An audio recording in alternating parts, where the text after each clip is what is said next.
ഓർക്കാട്ടിലെ ശിവഭഗവതി ക്ഷേത്ര താലപ്പൊലി മഹോത്സവം ഈ മാസം 26 മുതൽ 31 വരെ വിവിധ ക്ഷേത്രാചാര ചടങ്ങുകളോടുകൂടി നടക്കുമെന്ന് ഭാരവാഹികൾ വാർത്താ സമ്മേളനത്തിൽ അറിയിച്ചു. ഇത്രയും നല്ല വെളിച്ചെണ്ണ ഇപ്പോൾ നിങ്ങൾക്ക് വിപണിയിൽ ലഭിക്കുകയില്ല. മയൂരം വെളിച്ചെണ്ണ, ഒരേറെമല സർവീസ് സഹകരണ ബാങ്ക് സംരംഭം.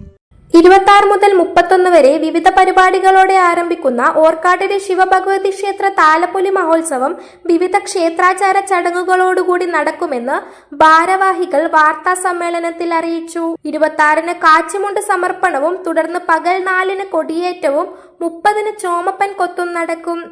ക്ഷേത്ര ചടങ്ങുകൾക്കൊപ്പം എല്ലാ ദിവസവും കച്ചേരി മൈതാനിയിൽ സാംസ്കാരിക സദസ്സുമുണ്ടാകും.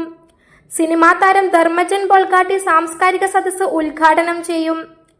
പാടിത്തേരേറ്റത്തോടുകൂടി 31-ന് താലപ്പൊലി മഹോത്സവം സമാപിക്കും.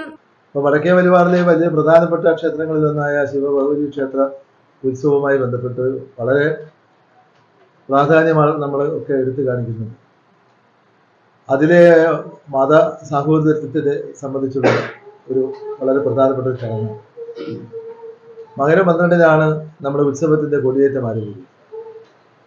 അപ്പോൾ മകരം 12 തന്നെയാണ് ഒരു മുസ്ലിം തറവാട്ടിൽ നിന്ന് കാച്ചിമുണ്ട് ക്ഷേത്ര സന്നിധിയിലെത്തുകയും ദേവിക്ക് സമർപ്പിക്കുകയും വൈകിട്ട് ഈ ക്ഷേത്രവുമായി ബന്ധപ്പെട്ടുള്ള തറവാടിൽ നിന്ന് അവിടുത്തെ ദേവീക്ഷേത്രത്തിൽ നിന്നും കൊടിക്കൂറ എഴുന്നള്ളത്ത് ഓർക്കാട്ടിൽ ശിവഭഗവതി ക്ഷേത്രോത്സവ പരിസരത്തെത്തുകയും അത് കൊടി ഏറുന്നതോടുകൂടി മകരം 12 4 മണിക്ക് കൊടിയേറുന്നതോടുകൂടി ക്ഷേത്രോത്സവം തുടങ്ങുകയും ചെയ്യും.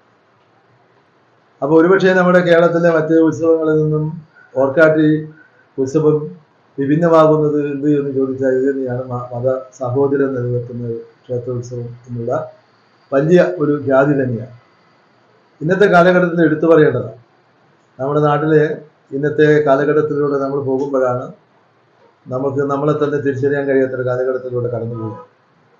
ആ ഒരു കാലഘട്ടത്തിൽ ഇങ്ങനെയുള്ള ക്ഷേത്രോത്സവങ്ങളെ നമ്മൾ വളരെ ഗംഭീരമായി ആഘോഷിക്കുന്നത് മനുഷ്യൻ്റെ മനസ്സിലുള്ള ജാതിമത ചിന്തകളൊക്കെ തന്നെ വെടിയാനും നമ്മുടെ നാടുകളിലെ ജനങ്ങളൊക്കെ തന്നെ സാഹോദര്യ ബന്ധങ്ങൾ കൂടുതൽ മെച്ചപ്പെടുത്തി മുമ്പോട്ട് പോകാനും കഴിയുന്ന ഒരു ഉത്സവങ്ങളായി നമ്മുടെ നാട്ടിലെ ഉത്സവങ്ങൾ മാറും. മകരം 12-ന് കൊടിയേറുന്നതോടുകൂടി അന്ന് വൈകിട്ടുള്ള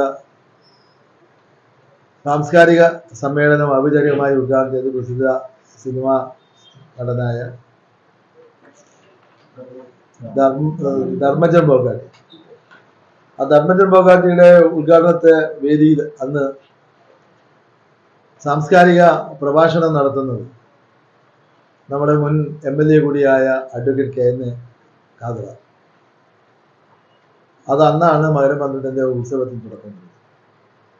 എല്ലാ ദിവസങ്ങളും 5 ദിവസങ്ങളായി സാംസ്കാരിക സമ്മേളനങ്ങളും പ്രഗത്ഭരായ പ്രഭാഷകന്മാരെ വെച്ചുകൊണ്ടുള്ള പ്രഭാഷണങ്ങളും ഒക്കെ തന്നെ വളരെ കൃത്യമായി നടന്നു വരാൻ. News bureau media Vadakara. വലിയ സന്തോഷങ്ങൾക്കിടയിൽ നഷ്ടപ്പെട്ടു പോകുന്ന ചില ചെറിയ ഇഷ്ടങ്ങളുണ്ട്. ബാല്യത്തിൽ എപ്പോഴോ എന്നോടൊപ്പം നടന്ന് എനിക്കൊപ്പം വളർന്ന ചില ഇഷ്ടങ്ങൾ. ആ ഇഷ്ടങ്ങൾ സ്വന്തമാക്കാൻ എന്നോടൊപ്പം എന്നും ഉണ്ടായിരുന്ന എന്റെ ഫാമിലി.